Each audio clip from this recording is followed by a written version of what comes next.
Top Republican says Trump's budget sets priorities, includes tough decisions.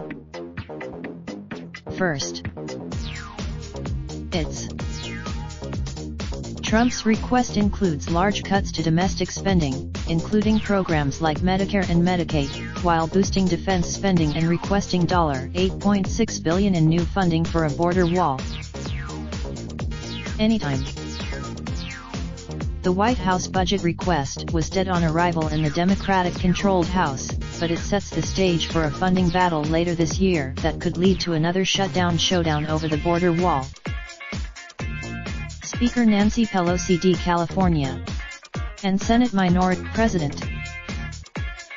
Congress. Raindrop, drop top smoking, no cooking the hot pot. Fucking on your bitch, yeah, that. Looking up, open the park pot.